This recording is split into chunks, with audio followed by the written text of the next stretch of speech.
It's going to be increasingly windy on Thursday and Friday.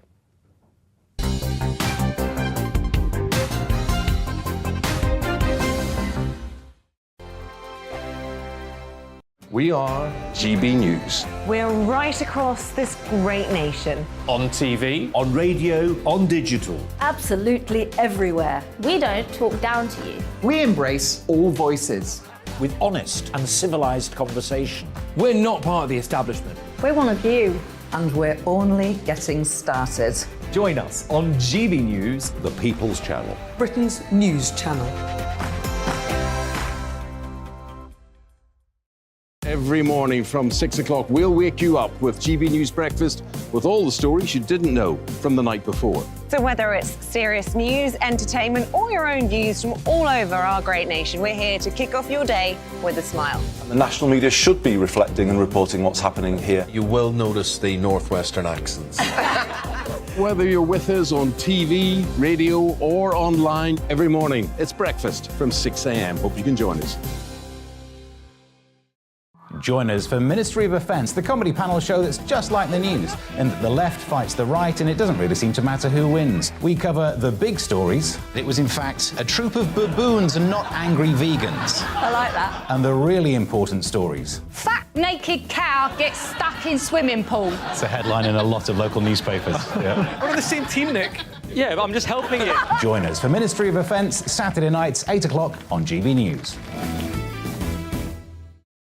I'm Dan Wootton. Join me Monday to Thursday from 9 to 11 for the feistiest and most fun news debate on TV, where free speech reigns. I'll bring you a sharp take on the day's biggest stories, bombshell newsmaker interviews, and A-list guests. And I guarantee you, no spin, no bias, no censorship, and no reason to go to bed. That's Dan Wootton tonight, Monday to Thursdays from 9 on GB News.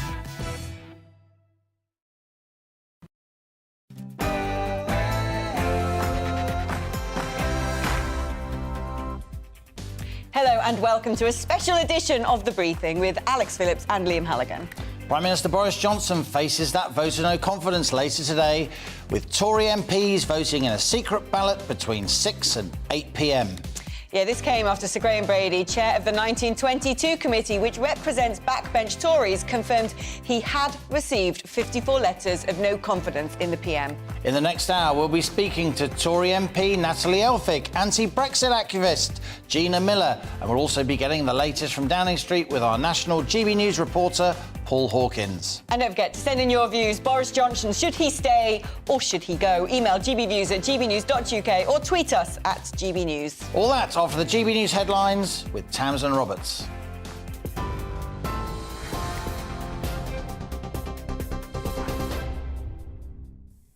Liam, thank you. Good afternoon from the GB Newsroom. It's 2 o'clock. The Prime Minister's anti-corruption czar, John Penrose, has resigned and says Boris Johnson should follow suit. After Partygate and weeks of speculation, the Prime Minister will face a vote of confidence this evening. Dozens of MPs have declared their support for Boris Johnson, although the former Foreign Secretary, Jeremy Hunt, is among those set to vote against him. The secret ballot will be held between 6 and 8 o'clock this evening. Well, John Penrose says it's pretty clear the Prime Minister broke the rules. He's broken the ministerial code, and in a serious and material way, and that is historically, traditionally and rightly a resignation matter for him, and it has to be a resignation matter for me too. Integrity, honesty, leadership, those are not technicalities. Those are absolutely non-negotiable things. And actually the Prime Minister says so in his own reply. He says these are absolutely essential as the way we do business in our democracy. Brexit Opportunities Minister Jacob Rees-Mogg says the public voted for Boris Johnson and MPs shouldn't attempt to overturn that. Should a small group of MPs overturn the mandate of the British people? And I really think that would be very unwise. And dare I say rather arrogant, because it's assuming that real votes of real people don't matter, and it's all about ultimately overturning the 2016 referendum. So I'm backing Boris. I'm sure he'll do well this evening. MP David Davis says it's time for a new leader. This is an issue about the integrity of the government. For many of my colleagues, it's an issue about themselves getting re-elected, whether Boris can deliver on that.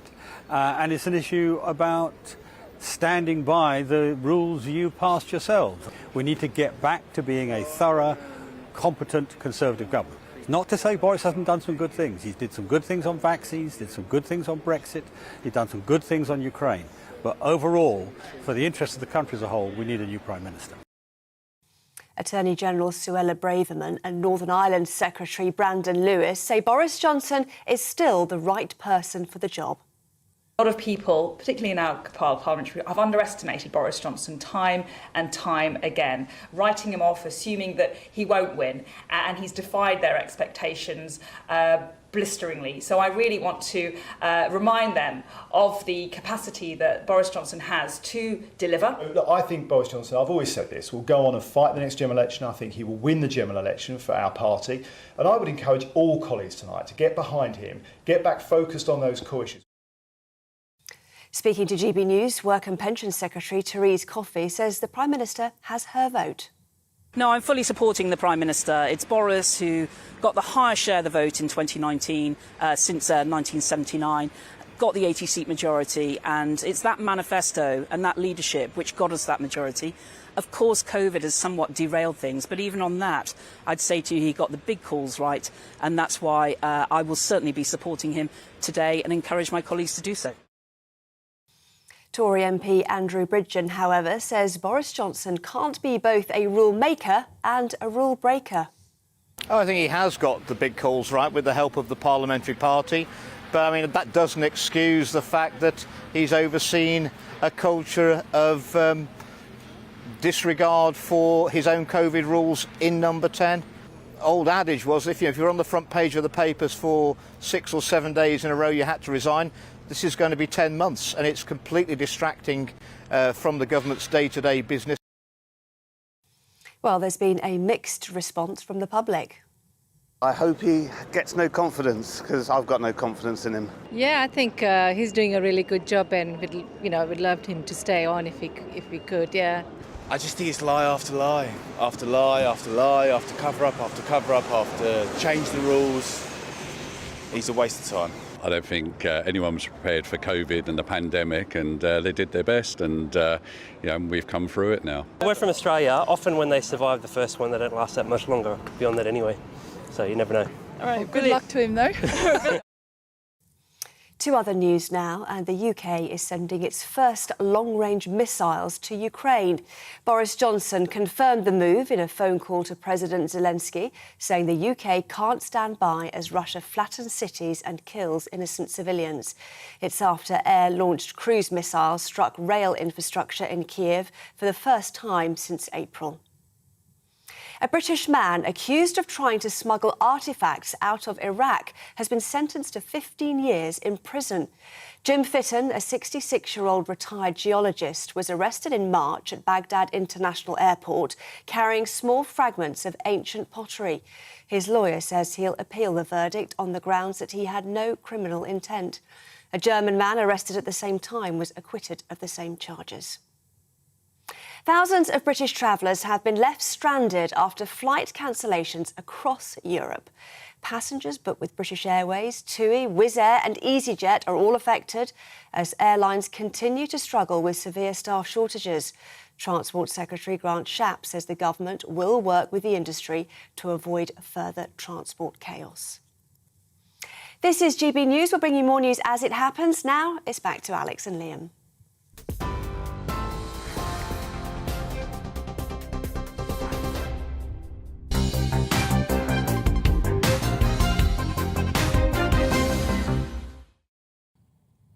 Welcome and good afternoon. You're watching The Briefing with Alex Phillips and Liam Halligan. On a day when the Prime Minister's future could be hanging in the balance, we'll be assessing his chances with a host of guests throughout this hour. We will indeed be speaking with Tory MPs. With commentators, we'll be looking at the odds of the number of Conservative MPs who will either vote to get Boris out or to save him. The confidence vote is expected to take place between 6 p.m. and 8 p.m. this evening. Joining us throughout the show, giving us his take on things, is Christopher Hope, who's the Associate Political Editor at the Daily Telegraph newspaper. So what way will Conservative MPs vote? Boris Johnson will have to rely on the backbench support to save him. Joining us now is Conservative MP for Dover and Deal. It's Natalie Elphicke. Natalie, thanks a lot for joining us here on GB News. Are you backing him or are you sacking him? Boris Johnson has delivered time and again for the British people and the people of Dover and Deal. So he has my support. I have absolute confidence in him today, and I'm sure he's going to win this confidence vote so we can move forward and continue delivering for the British people.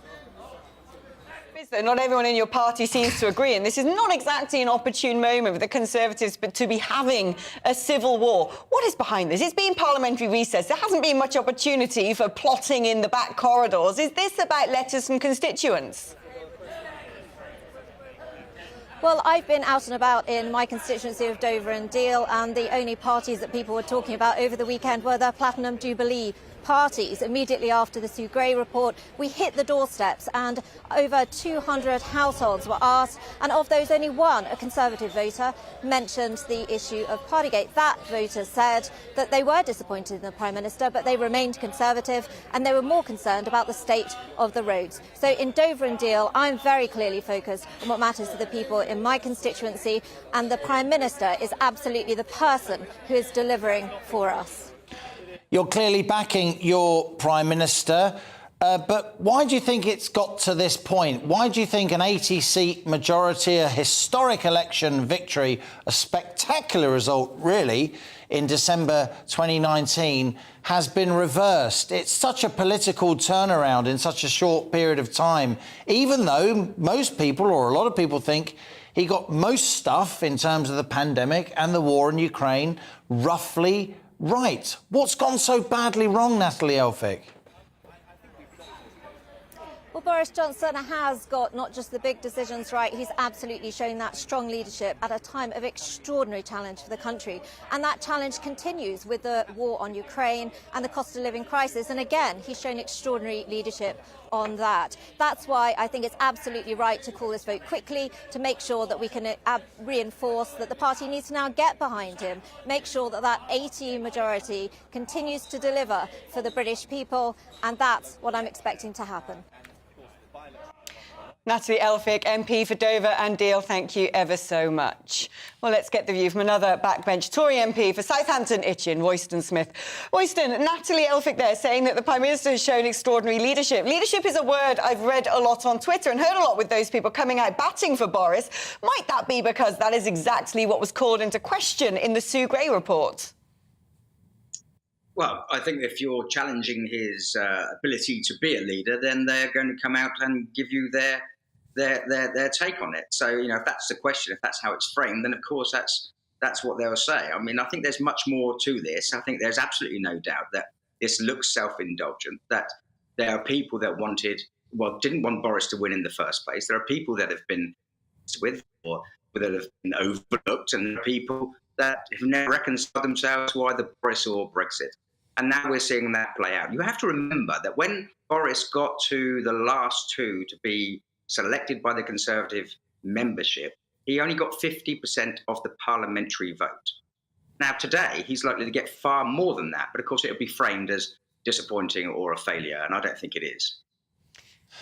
The thing is, though, Royston Smith, while you're clearly backing your Prime Minister, at this stage in the day, Theresa May, it was already done and dusted. There are enough declared MPs by 2 o'clock after a vote of no confidence was announced at the 22 committee that it was clear she was going to win that vote of no confidence. On the latest count of declared MPs, Boris Johnson's still in the mid-80s, still 100 MPs short, 100 declarations short. The weight of money in the betting markets is now moving against him. If he wins, but he doesn't win really, really decisively, shouldn't he make way to give your party a chance to bed in a new leader before the next general election? No, but that's the way it's going to be framed, isn't it? And it doesn't come as a great surprise to me that that is the way a lot of the media will frame it. Here's the thing. I'm out in my constituency all the time. I'm known for it. You know, I was out over the weekend. Of course it was a Jubilee weekend, but I would have been anyway. And my constituents are not telling me overwhelmingly that they want Boris to go. Some of them are fed up. Some of them, don't like it. But you know what a lot of them want to do? They want to stop talking about it. And I'm sure that, if we were to take the Prime Minister out today, then we could all stop talking about it. And some people would be very happy about that. But the question I put to all the people that are trying to get rid of the Prime Minister, and I have done when they've spoken to me, is if not Boris, then who? And if you don't know who, how do you even know that this will be better? And worse than that, if the next one that comes along that isn't Boris Johnson isn't your cup of tea, then do you start this whole thing all over again? We have to just get behind the Prime Minister and get us to the next general election, because I still think he is the one that will win that for us.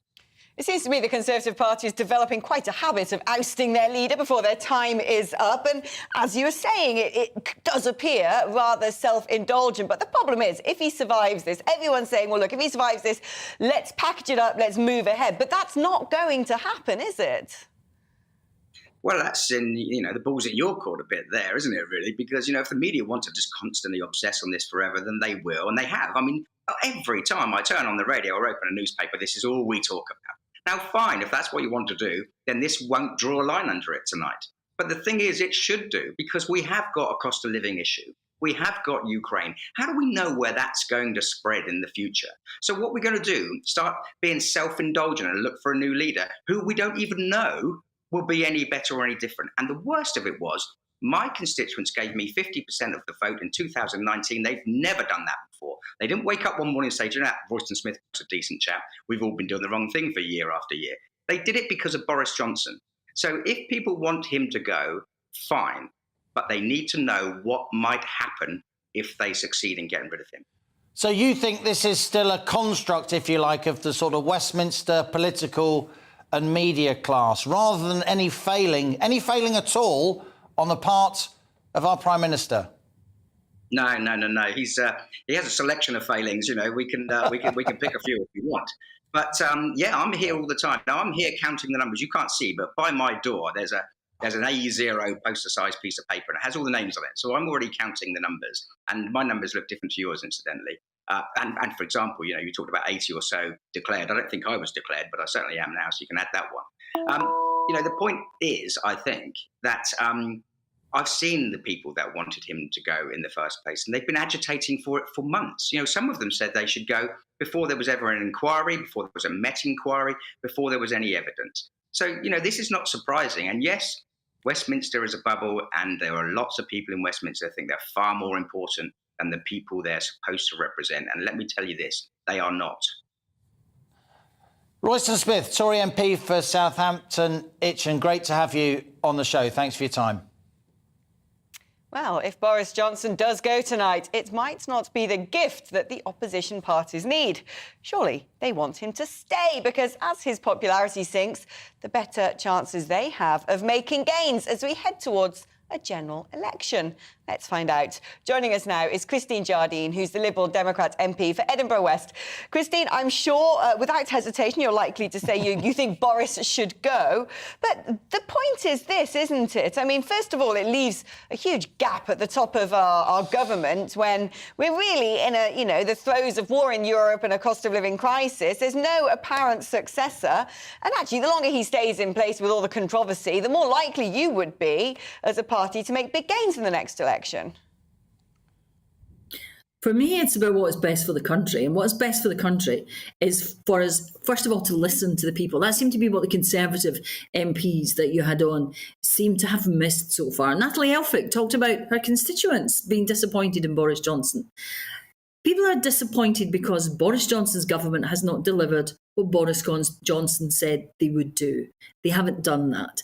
And I will be disappointed in the Conservative MPs today if they don't put the country, those people's well-being first, because this is a Prime Minister, remember, who partied while the voters were going through enormous challenges and accepting that they had to follow the rules because that was what was best for everybody. And that is what has changed since the last general election.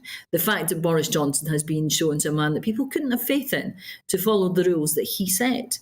That's the difference. It's the ethics of the position that people want to see a Prime Minister that they can have faith in to follow the rules that he sets. Natalie Elphicke said that some of her constituents in Dover and Deal were disappointed, Christine Jardine, but she also said that they want us to stop as a media and political class going on about Partygate. Royston Smith, pretty straight up and down guy, MP for Southampton. Again, he's backing Boris. He said the same thing. Isn't there a danger here that as a media and political class, this looks really introverted, it looks all about process and personal ambition. There are people who can't afford food and shoes for their kids. They want us to get on with solving the cost of living crisis, the housing crisis. They want us to be focused on policy outcomes rather than this endless Westminster circus. Isn't that a danger?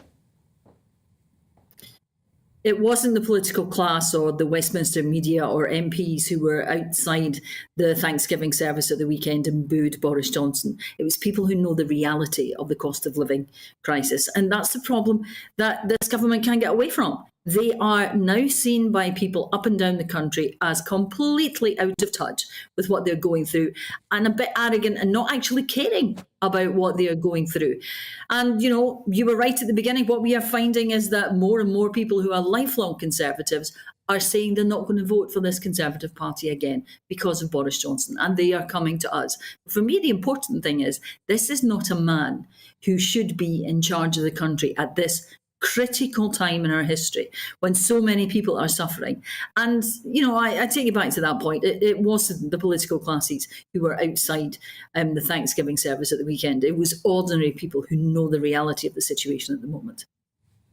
The reality of the situation is we need leadership, and we're not going to have that if Boris Johnson goes. I mean, if that happens, and there are other runners, obviously it's not your decision. Nonsense.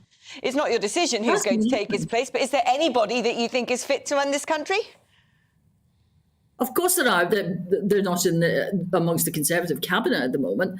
But I think that the decision about who takes over from Boris Johnson will be one that the Conservative MPs will have to take. But first of all, they will have to do the right thing today and vote him out, because the country needs someone other. You're saying, you know, the country needs leadership. It needs, yes, it does. And that means it doesn't need Boris Johnson, because Boris Johnson hasn't provided leadership. Boris Johnson isn't in touch with what the people of this country need. He's completely out of touch with the ordinary families and pensioners in this country and the challenges that they're facing. And what we need right now is someone who will lead us through that challenge. And to say that, you know, if it's not Boris Johnson, well, frankly, I think for a lot of people in this country, they would take anyone but Boris Johnson at the moment as leader. Christine, I put it to you again, for at least some voters, a leadership context would be really destabilising in the middle of cost of living crisis. What people want us to stop going on about is Brexit. Is Brexit a settled issue, even if Boris Johnson's no longer Prime Minister? Will you try and reopen the Brexit debate? Will the Liberal Democrats? That's a complete distraction at the moment. What I'm yes or no? Will you try and reopen the Brexit debate? What I'm getting from my constituents on a daily basis is that they want the cost of living crisis addressed, and they want it addressed by a government led by someone who understands the situation and is listening when they ask for things. They had to be dragged kicking and screaming, for example, to a windfall tax. That is what is important at the moment.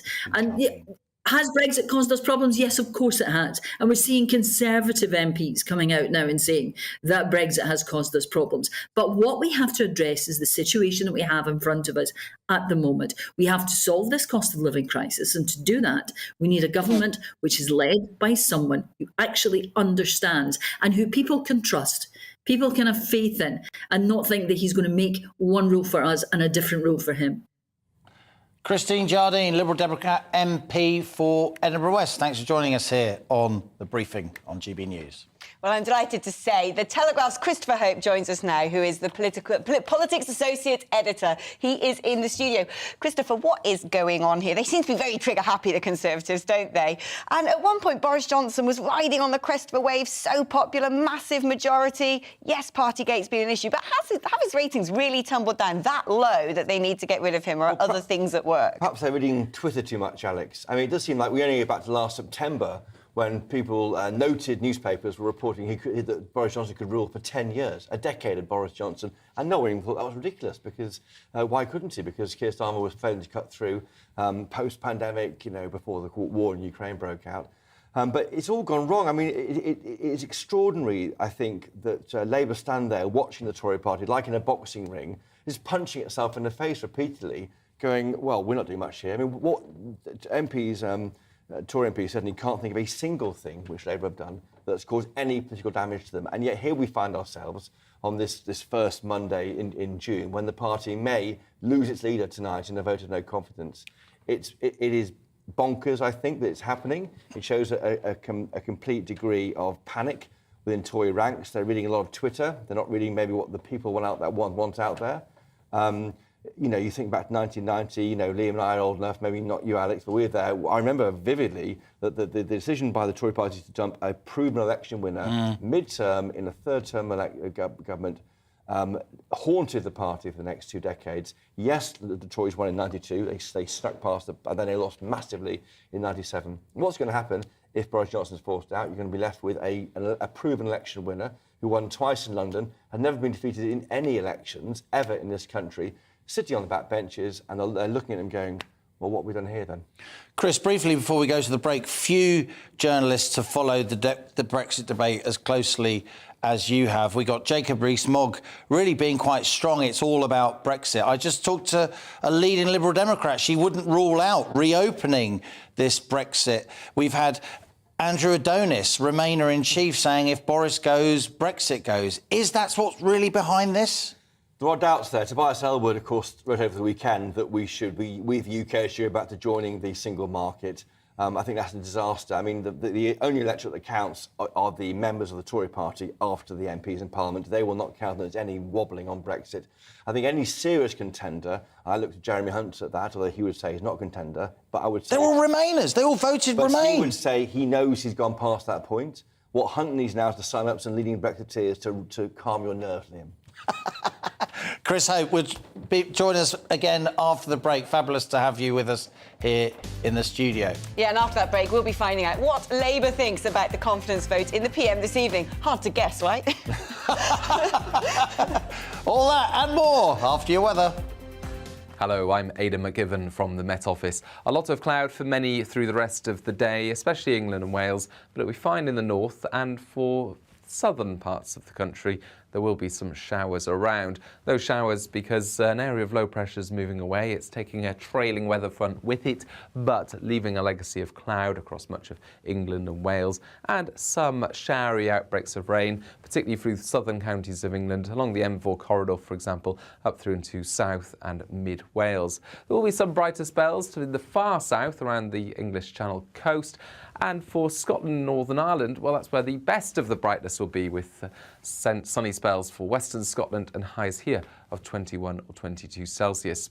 Also feeling warm where the sun comes out in the far south, but there'll be a lot of cloud for central and southern parts of the country. That cloud only slowly thinning and breaking overnight, whilst another area of showery rain pushes into the English Channel coast, affecting the Isle of Wight, Sussex, as well as Kent. Now, elsewhere, mostly dry, but there will be some showers affecting the North Sea coast of northeast England. Clear spells for Scotland, for central and southern parts of England, and a few mist and fog patches around first thing Tuesday. But otherwise, for many, it's a dry and relatively bright start, but cloudy conditions will prevail across southern Scotland, parts of northern England into the Midlands. Some showery rain at first here, and then more widely, sunny spells and showers will affect the southern half of the UK as well as Northern Ireland and Western Scotland by the afternoon. A warmer day to come, though, in the south, 22 Celsius possible, where we get some of those sunny spells. But by the end of the afternoon, further showers are pushing into the far southwest, reaching Northern Ireland as well as parts of Wales during the evening. Clear spells continue towards the east, and then a mixed end to the week. It's going to be showery on Wednesday, and it's going to be increasingly windy on Thursday and Friday.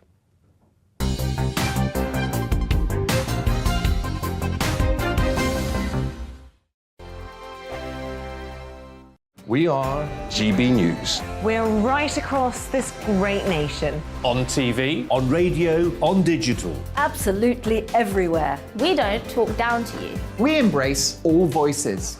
With honest and civilised conversation. We're not part of the establishment. We're one of you.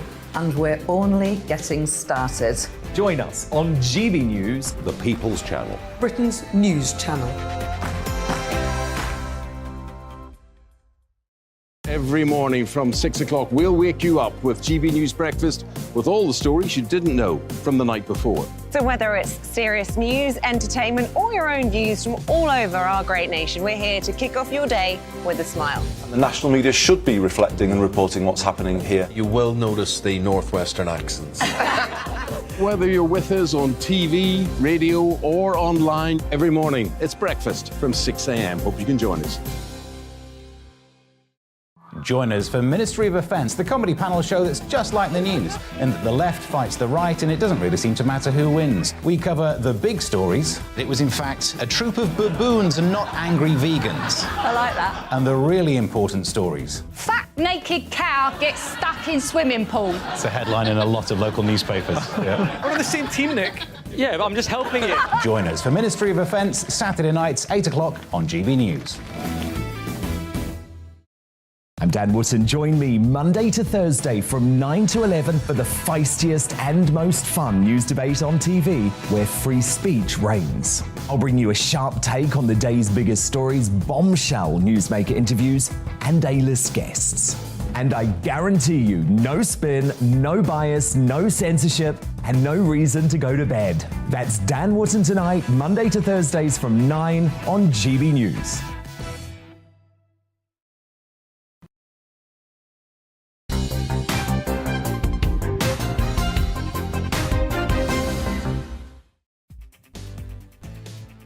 Welcome back to Liam and Alex on a special edition of The Briefing, because, of course, Boris Johnson faces that no-confidence vote this evening. Coming up after the news, we'll be speaking with Gina Miller, the anti-Brexit activist and businesswoman.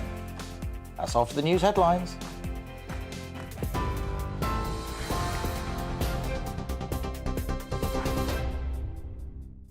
It's 2:29. I'm Tamsin Roberts in the GB Newsroom. The Prime Minister's anti-corruption czar, John Penrose, has resigned and says Boris Johnson should follow suit. After Partygate and weeks of speculation, the Prime Minister will face a vote of confidence this evening. Dozens of MPs have declared their support for Boris Johnson, although former Tory Chief Whip Andrew Mitchell says he'll be voting against him.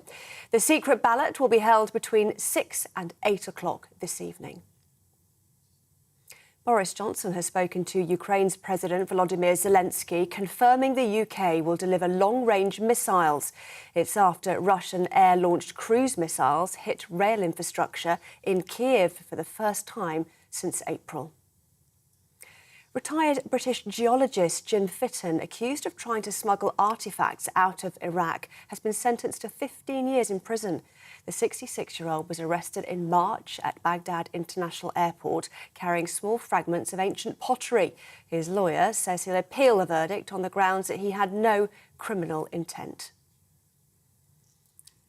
Thousands of British travellers have been left stranded following flight cancellations across Europe as airlines continue to struggle with severe staff shortages. Transport Secretary Grant Shapps says the government will work with the industry to avoid further transport chaos. TV, online and DAB+ radio, this is GB News. Back to Alex and Liam in just a moment.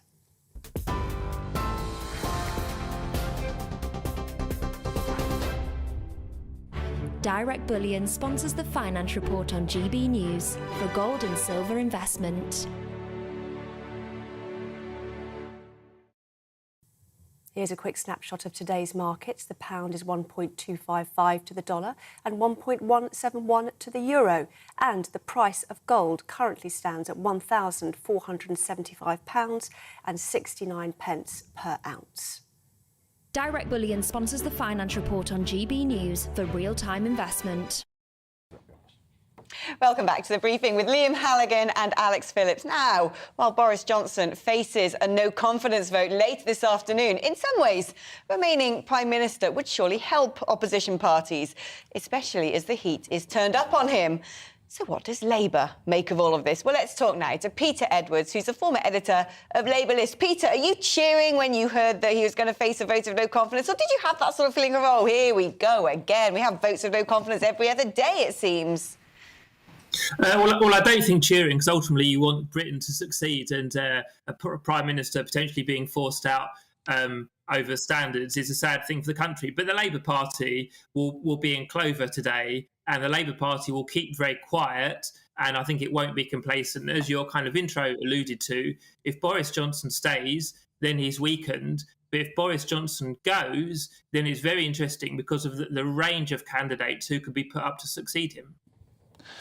Peter, how about this? If more than 80 Tories vote against Boris Johnson, and the likelihood is that there will be more than 80, I'd put money on it, then he's, in some senses, lost his majority. Could Labour then force its own proper vote of no confidence? So just to spell that out to viewers and listeners, we're talking tonight about a vote of the Tory backbenchers, the 1922 committee, only Tory MPs vote. But if he loses the vote of 80 of his own MPs, that's his Commons majority, you guys could force a whole House vote of no confidence.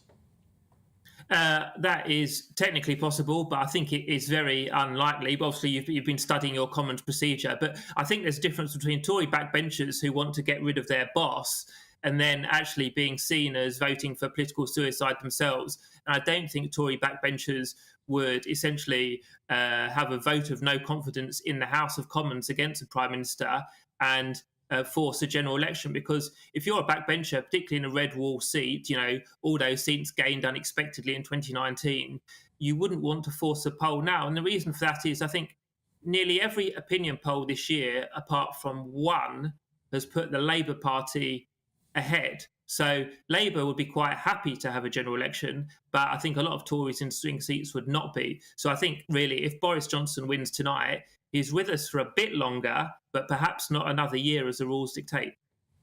Yeah, I suppose a metric of that might well be the two by-elections coming up, and Labour certainly hoping to steal one seat.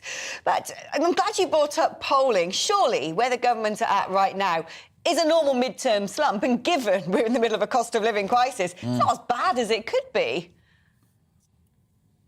Well, I would dispute that for a couple of reasons. So, first of all, Partygate, that's had enormous cut through. You know, it's been a Barnard Castle moment, like Dominic Cummings.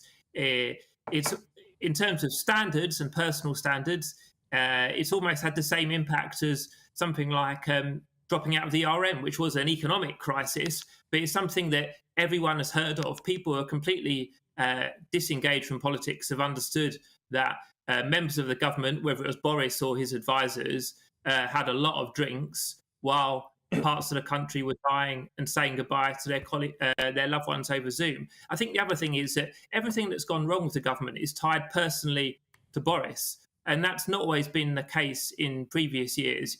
I think Boris has become an albatross around his own party's neck, whereas he was seen as this magical election winner just 3 years ago. So I think the Tories have been ruthless at reinventing themselves, but Boris can't reinvent himself. Pete Edwards, former editor of Labour List, thanks a lot for joining us here on GB News. Chris Hope of the Daily Telegraph, back to you very briefly before we go to the break.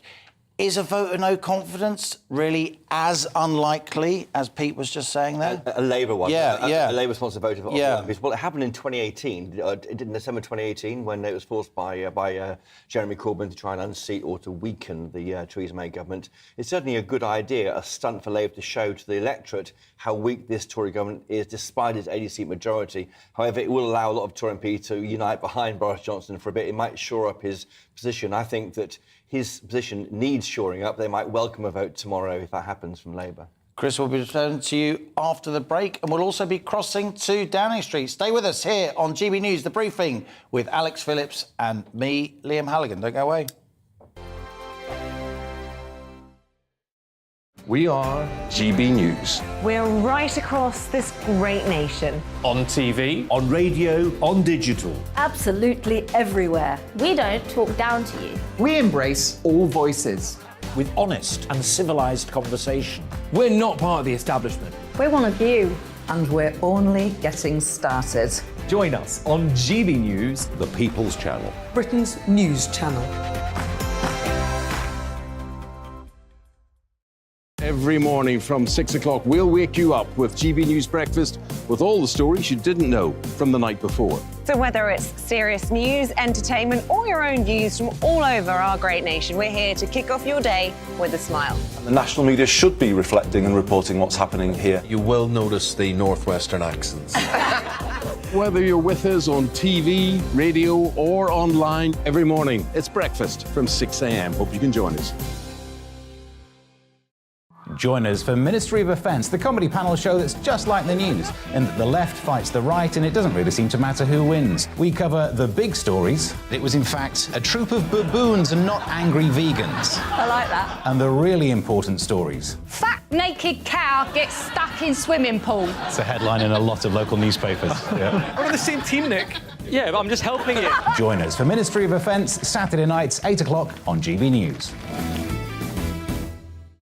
I'm Dan Wootton. Join me Monday to Thursday from 9 to 11 for the feistiest and most fun news debate on TV, where free speech reigns. I'll bring you a sharp take on the day's biggest stories, bombshell newsmaker interviews, and A-list guests. And I guarantee you, no spin, no bias, no censorship, and no reason to go to bed. That's Dan Wootton tonight, Monday to Thursdays from 9 on GB News.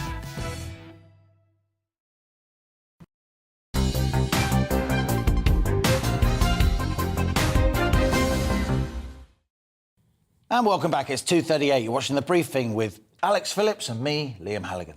Well, Downing Street, as you can imagine, is packed with reporters waiting for the Prime Minister to appear and listening out for the latest news lines. Our national reporter, Paul Hawkins, is outside number 10. Paul, what is the latest? Is there a big media scrum down there? Pretty much. That's exactly it. That's why we're all the way down here, actually, because if you were able to look all the way along here, there are cameras from media all across the world and in the UK, lots of print journalists. It is packed shoulder to shoulder along here.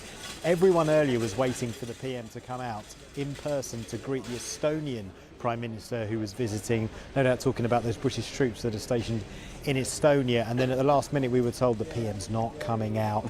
The Estonian PM drew up in her car, and then the door just opened very quickly, and okay, an arm didn't come out and grab her, but it might as well have. She just kind of waved a little bit and then just walked in very quickly, and the door shut behind her, and that was it. She has come out since then. She said a few words to the Estonian media, and she's walked into the Foreign Office now. But that gives you an idea of how Boris Johnson is keeping a low profile at the moment. But don't forget, we do think he's going to come out sometime before 4 o'clock. He's going to go and meet those Conservative MPs to have a word with them and say, look, you need to vote for me when it comes to 6 o'clock later on. So we think he will emerge at some point before 4 o'clock, when he then goes to the Houses of Parliament to meet the Conservative MPs that are going to, well, maybe not decide his future this evening, but certainly they'll have a stake in how damaged it may be after that vote, which he probably will win tonight. Briefly, Paul, we're getting a sense here, we're keeping our eye on the betting markets, the weight of money backing any particular outcome. There seems to be a sense that Boris Johnson, while he's expected to win, may win by a smaller margin than perhaps people were expecting earlier this morning. Yeah, that's right. Yeah, I mean, we simply don't know how big that margin is going to be, and everyone is pretty much of the opinion that even if it's just by one, that'll be enough. Indeed, that's what Jacob Rees-Mogg has said today. I also wanted to draw your attention to a tweet, extraordinary tweet, but a series of tweets by Nadine Dorries, the Culture Secretary, this afternoon, laying into Jeremy Hunt, who said that he will be voting against the Prime Minister this evening. So you've got a Cabinet Secretary, Cabinet Minister, the Culture Secretary, criticising a series of tweets by Jeremy Hunt, laying out why he's going to be voting against the Prime Minister this evening. And just to give you a flavour of what these tweets are, they're very personal, and this is all out in the open. Nadine Dorries says, this is to Jeremy Hunt, your pandemic preparation during 6 years as Health Secretary was found wanting and inadequate. Your duplicity right now in destabilising the party and country to serve your own personal ambition more so. Ouch, very public, very personal. Sure to upset some Conservative MPs as well, seeing that kind of, as we call it, blue on blue attack right out in the open. It's getting a little bit nasty out there, and there's still, 3.5 hours to go until the voting starts. Paul Hawkins for GB News outside Downing Street. Thanks for joining us. Well, we're joined now by the leader of the True and Fair political party, Gina Miller. Gina, I hate to hark on about Brexit, but Jacob Rees-Mogg this morning saying that actually this is what it's all about, and those people wanting to get rid of Boris actually want to reverse the referendum result. If that is the case, do you think that's the right thing to do? I don't know where to start with that comment, actually, because I think it's so yesterday. I mean, I'm not sure that anything that we're talking about today has to do with Brexit. This is about the person we have sitting in number 10 Downing Street, representing us as a country, the principles he stands for, what it says about us as a country, what it says about how he's dealing with the crises, cost of living crises, how he's dealt with the pandemic. This is about so much more than Brexit. Brexit is an issue, and we will no doubt have to deal with the consequences of Brexit as we go along. But this is not about Brexit. Jacob Rees-Mogg ought to actually start going out and knocking on doorsteps, because around the country, when we have been knocking on doorsteps, people are appalled. They're devastated by what they've discovered at Partygate. Not so much the party itself, but it's the cover-up. And the fact that it took Tory MPs this weekend to listen to people booing before they've acted is actually shameful. Do you not agree with your fellow campaigner, anti-Brexit campaigner, Gina, Andrew Adonis, that if Boris goes, Brexit goes? That's literally what he said. Is he wrong? So Lord Adonis is not a friend of mine. He says what he says. I'm not an anti-Brexit campaigner. He may well be. I am a constitutional campaigner. I believe in doing what's right for our country. And I think what's the most important question actually today we should be asking is the constitutional crisis that could happen after the vote this evening. Because there's two things to watch out. One is, it actually says in the cabinet manual that it is normal and accepted that the Prime Minister is a person who is a political leader with a majority. It doesn't say it has to be or must be. Also, if the Prime Minister decides to step down, then it's Dominic Raab as Deputy Prime Minister, I believe, that would actually be taking over. And what will he decide to do? Can he stand on Boris Johnson's mandate? Can he stand on that manifesto? You know, there are lots and lots of constitutional questions to come up from tonight's vote and from tomorrow and the rest of this week. So I think Jacob Rees-Mogg hiding behind yesterday's battles and others doing so is actually very, very irresponsible and totally not the right time or place. Is it potentially also irresponsible to topple the Prime Minister during today's battles? We are, of course, seeing war in Europe for the first time in a long, long time, and a war that we have really, as a country, been at the vanguard of trying to help deal with. And it's not any secret that Boris Johnson has become a very close ally of President Volodymyr Zelensky of Ukraine. And also we now face a cost of living crisis here, creating this vacuum at the top of government. Whether or not Partygate was an ugly affair that have upset people is surely not what we need to be doing right now. Yeah, I think this is more than Partygate itself. I know it's the sort of, the straw that broke the camel's back, but we have a Prime Minister who hasn't actually dealt with the cost of living crisis or the Chancellor. What they're doing is they're reacting. They lack vision, they lack a plan, they lack any sort of strategy of how we're going to get through this, because things are going to get worse. We're at the beginning of the cost of living crisis, we're not at the end. And when it comes to Ukraine, I think Ben Wallace has done a great job. This is a teamwork. I don't think it was just Boris Johnson. But and that's, again, the Ukrainian war is not over. I would say we need strong, principled leadership, and that is what the Conservative MPs should be thinking about. You talk about a constitutional crisis, Gina Miller, but isn't that alarmist? Look, we're an unusual country. Our parliamentary democracy has evolved. It was never designed by any external forces. It's the envy of much of the world, by the way.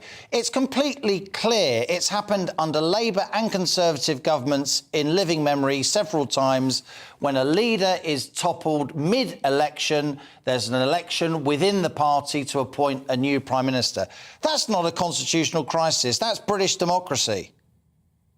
No, I don't. I agree with you that what's the norm has happened in the past. But what I'm saying is that what's normal is not what's written down, because we don't have a written constitution. And actually, I'd say the rest of the world is appalled that our good chap system of government is so weak and naive. So the rest of the world is appalled by how British democracy works. I put it to you, the rest of the world would have been appalled if we'd have reversed that Brexit vote as you campaigned to with every fibre of your being.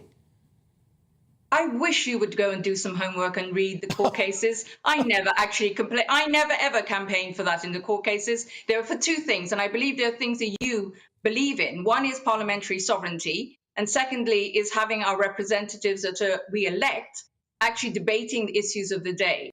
That is what both prime ministers tried to do. They tried to shut the door on Parliament and deny our representatives their voices. I did not, in any chance, at any day, try to reverse Brexit. So I wish you would actually stop saying that. We'll see. Gina Miller, thanks for joining us here on GB News. Well, we've heard from the politicians, but how are grassroots Conservatives reacting to the confidence vote in the PM tonight? Joining us now is Conservative political commentator Joanne Nadler. Joanne, fantastic having you on the programme. Do you think that a lot of Conservative members out there are thinking, oh no, why are we doing this to ourselves? Or do you think there is enough fury among, you know, the branches out in the shires about Boris Johnson, about Partygate, about perhaps what people say is a relatively unconservative manner of government that requires a change at the top? Alex, I'm sorry to disappoint you, but I'm really struggling to hear you. So I don't know whether we need to tweak a few things in the gallery or we need to come back to me. But I only heard about 2 or 3 words of your question, okay. so I'm not really in a position to answer it very authoritatively. We're going to sort out your audio, and actually I'm going to put that to Christopher Hope, because he's still joining us in the studio. I mean, do you think that Conservatives out there have an appetite for change? Do you think politicians in Ukraine have an appetite for this change, considering we're sending them long-range missiles announced this morning, and then they must be looking, going, oh no, our buddy's off. Does anyone want I think this? there are 2 groups of grassroots supporters you're describing now. The ones in the south, the southwest, they're worried about Lib Dems incursions, and the ones in the north. And the big feeling in the Tory party at the moment is this battle to unseat Boris Johnson is being driven by MPs in the south who may be Remain supporters, who may not be Remain supporters, while worried about the Lib Dems. They have more of a feeling that the rules are broken. Whereas in the north, Boris Johnson is much more popular, and that's why he passes what I call this Bolsover bus test.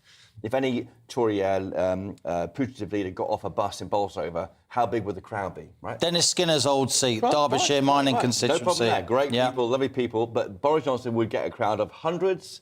Jeremy Hunt might struggle to fill the back of a minibus. Yeah. That's the difference of these people. That's why Boris Johnson is a rock star leader who no one can touch. And the party is having this meltdown about him. They've lost the plot with him slightly, and it's puzzling. We heard from Scott Benton there, MP for Blackpool South, earlier here on GB News. He is still popular in Blackpool South, according to Scott, and yet it is, as you say, this second front that he's fighting on. The blue wall is turning against Boris Johnson rather than the red wall. That was very much the message of the local election campaigns as well, wasn't it? The blue wall feels forgotten by the levelling up agenda. You know, you can't really level up in the south when you've got real levelling up issues in the north of England, and that's the problem. The Tories have told me today they've had thousands of emails of support to the chairman at the Tory party saying don't get rid of Boris Johnson, keeping him in post. So the Tory there's a big this afternoon as we speak, there's a big effort by the Tory Central Office to demonstrate why the grassroots want Boris to stay, and that's why no one wants to do what Heseltine did against Thatcher, which had come out too early and get rid of the leader because... And wield the knife. And wield the knife, to use that expression. The base will not forgive them. So that's why no one is really moving too much yet. And then going back to the idea of, you know, the people around the world looking at what's going on, and I use the example of Ukraine because I think it is no secret that there is a special kinship between Zelensky and Johnson. And whether or not policy would change under a new Prime Minister, I doubt it would. But if you are someone in Ukraine, a politician in Ukraine, watching what's going on in the UK at the moment, you know, there's been a big announcement this morning, we're delivering long-range missiles. We've really been leading from the front when it comes to helping them defend themselves against the Russians.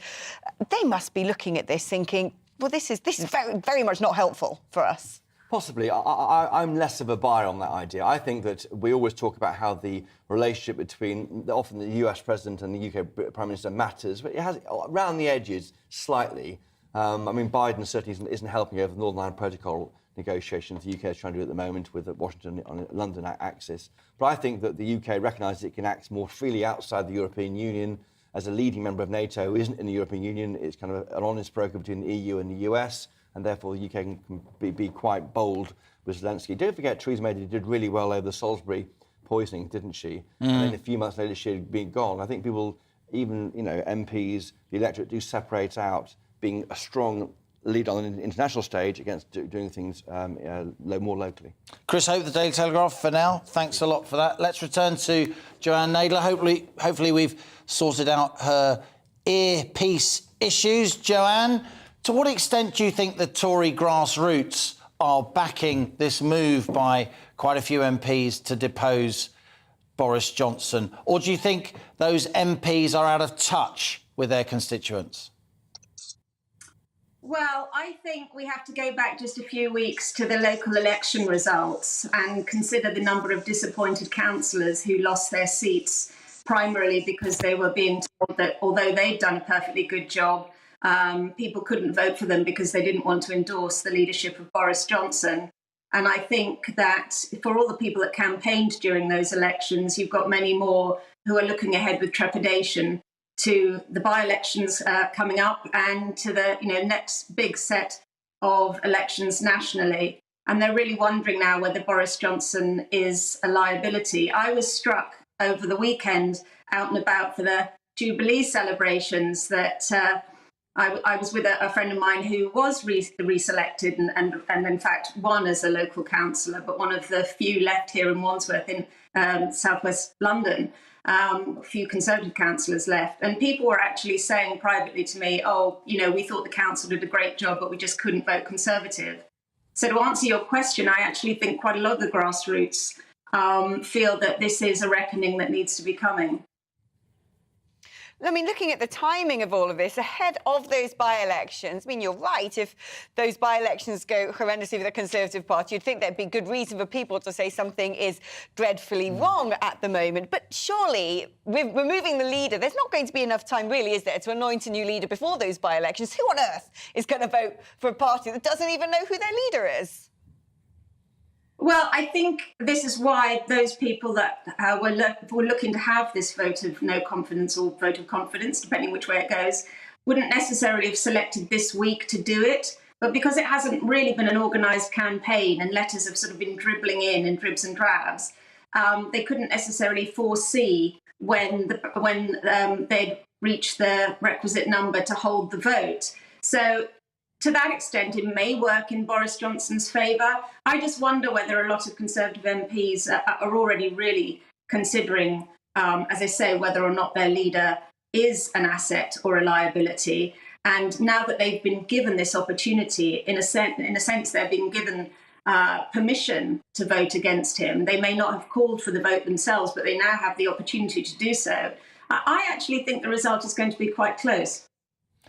Really, that's interesting. How you know the Conservative Party very, very well, Joanne. What if you were to put a prediction on it? Do you think he'll win by not by much? Is there a possibility he could actually lose? Well, I gather that the number of people who have yet come out publicly to support him is lower than it was at the equivalent time when Theresa May faced a similar vote. For what that tells us, it may tell us nothing particularly.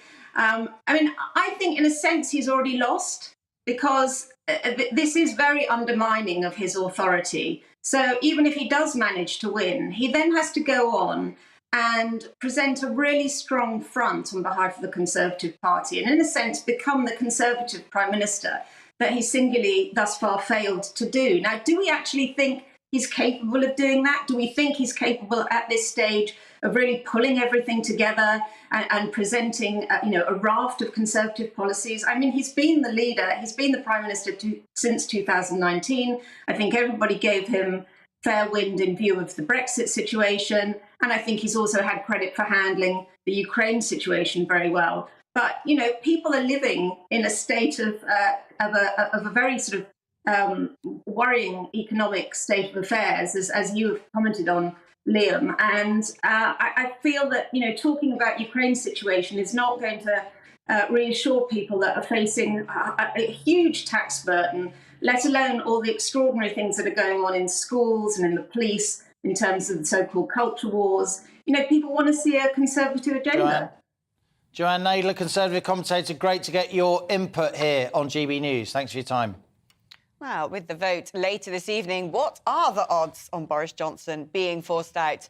How are Tory MPs intending to vote? Assuming every Conservative MP casts a vote and nobody abstains, the Prime Minister needs those 180 votes, which is half of his MPs plus one to survive. Well, who better to ask about the Prime Minister's odds than William Kajanyi, who's a political analyst at Star Sports Bookmakers. William, you are basically the bookmaker for politics. So where are we right now? Here is what Star Sports Bookmaker William has to say. Hello, thank you very much for having me on.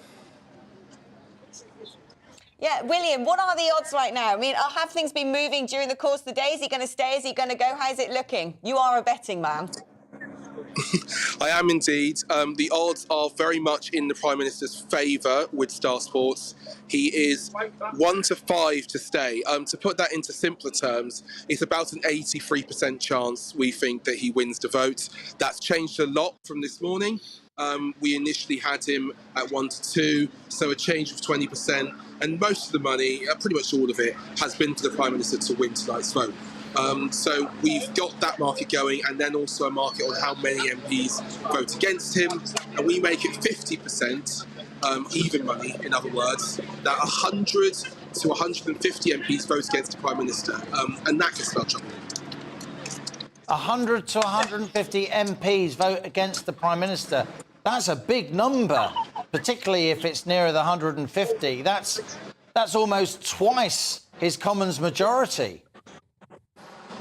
Absolutely, and many have made the point that he could effectively lose his majority now, and it's not as if he hasn't had trouble with parliamentary management. It's not as if the whips haven't had trouble already. So I think we are going to see a lot of dissent. I'm seeing a range of estimates. Not that many numbers officially have come on the record and said that they'll vote against the Prime Minister, apart from those who sent in their letters. But I'm hearing in the ranges of 100 to 120 or 30 pretty regularly from good sources.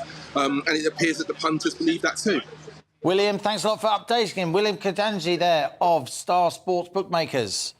Yeah, we'll have to have William back to give us the odds on the runners and riders, won't we, if Boris Johnson proves to be unsuccessful. Well, that's all we've got time for today. Thanks to Christopher Hope, who's been in the studio with us today. I'm going to stick on for the next hour. We're going to lose Liam, though, who deserves a break, I think, after a lot of live broadcasting. Pamela said the people voted Boris in and it should be the people who vote him out. In the meantime, he's done Brexit and COVID. He has apologised for inadvertently breaking the rules. Keep your views coming in. Thanks a lot for joining us here on GB News. Stay with us.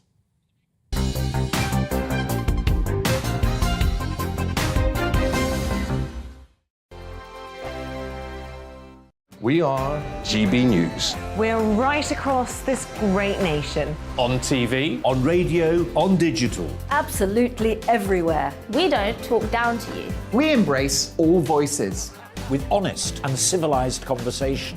We're not part of the establishment. We're one of you. And we're only getting started. Join us on GB News, The People's Channel. Britain's news channel.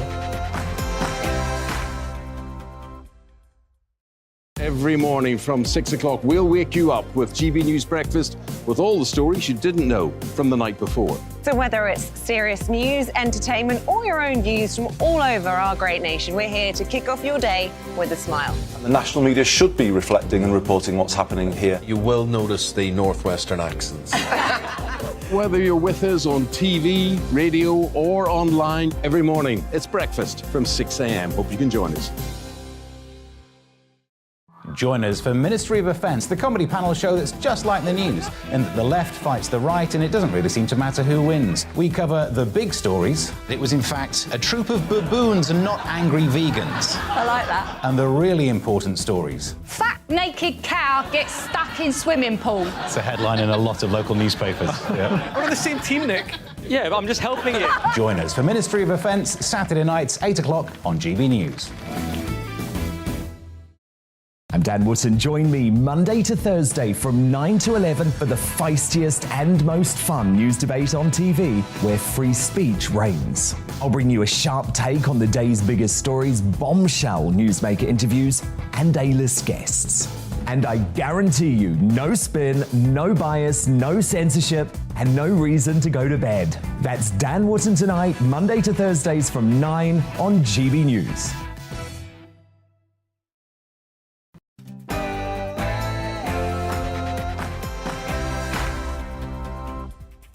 Hello and welcome to a special edition of The Briefing as the Prime Minister's future hangs in the balance. Yeah, Tory MPs are set to vote on whether to keep or ditch Boris Johnson as their party's leader after a vote of no confidence was announced this morning. The Prime Minister needs to win the backing of more than half his parliamentary party to stay in place. We'll talk live to two Conservative MPs and a Labour shadow cabinet member to hear their thoughts.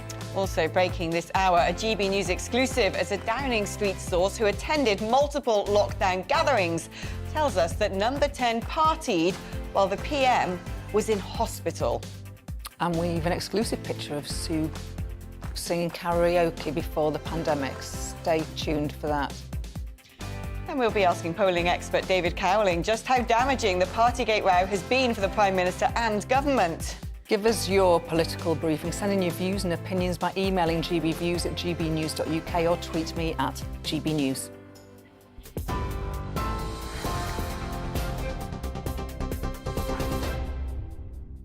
Good afternoon. It's 3:02. I'm Tamsin Roberts in the GB Newsroom.